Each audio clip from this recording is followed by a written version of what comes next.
Hi friends, good mornings and God bless you always.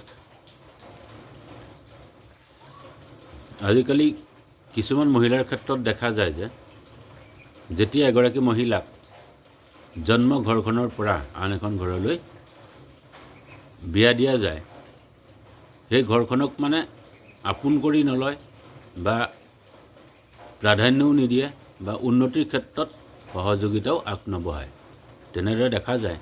কিন্তু সকলো মহিলা তেনেদৰে নহয়। কিছুমান মহিলাই যিখন ঘৰলৈ বিয়া হৈ আহে সেইখন ঘৰক 100% প্ৰাধান্য দিয়ে, 100% উন্নতিৰ দিশত সহায় সহযোগিতা বা অৱদান আগবঢ়ায় আৰু সেইখন ঘৰৰ মানুহ আপোন বুলি ভাবে। কিন্তু কিছুমান মহিলাই এনেকুৱা ধৰণৰ মহিলা লগ পোৱা যায়, যেনেদৰে ভাড়া হোটেলতহে বা এৰাতি দুৰাতিৰ কাৰণে ভাড়া লৈ আছে। তেনেদৰে কৰিব নালাগে। একচুৱেলি যিখন ঘৰলৈ বিয়া হৈ আহে সেই ঘৰখনক আপোন বুলি ভাবিব লাগে, প্ৰাধান্য দিব লাগে, উন্নতিৰ ক্ষেত্ৰত 100% সহায় সহযোগিতা আগবঢ়াব লাগে, মিলা প্ৰীতি মৰম চেনেহেৰে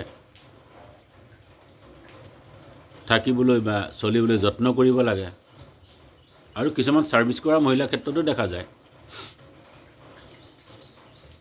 যেতিয়া নিজৰ জন্ম ঘৰখনৰ পৰা আন এখন ঘৰলৈ বিয়া হৈ আহে, কিছুমান ছাৰ্ভিচ কৰা মহিলাই 100% তেওঁ ছাৰ্ভিচ কৰা পইচা খৰচ কৰে ঘৰখনৰ উন্নতিৰ হকে বা যি কামৰ কাৰণেই হওক। হাজবেণ্ডৰ লগত আলোচনা কৰিব ঘৰখন কেনেদৰে উন্নতিৰ দিশত আগুৱাই লৈ যাব পাৰি, পঢ়া শুনাকে ধৰি সকলো ক্ষেত্ৰতে।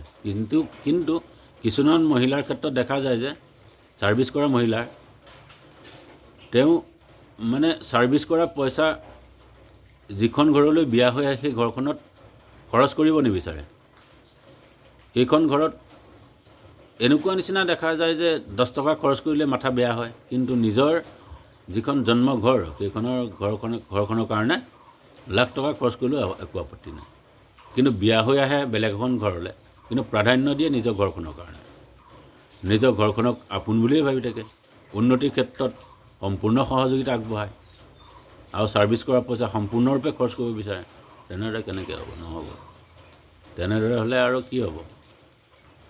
যিখন ঘৰলৈ বিয়া হৈ আহে সেই ঘৰখন উন্নতি হ'ব নে অধুন্নতি হ'ব, সেইটো আপোনালোকে নিজে কমেণ্ট কৰিব। আৰু আমিনো কি বুলি ক'ম? আমাতকৈও আপোনালোক বেছি জনা বুজা বা বুজি পায়, কেটচিং কেপাচিটিও বেছি আপোনালোকৰ। একচুৱেলি ঠিক তেনেদৰে কৰিব নালাগে।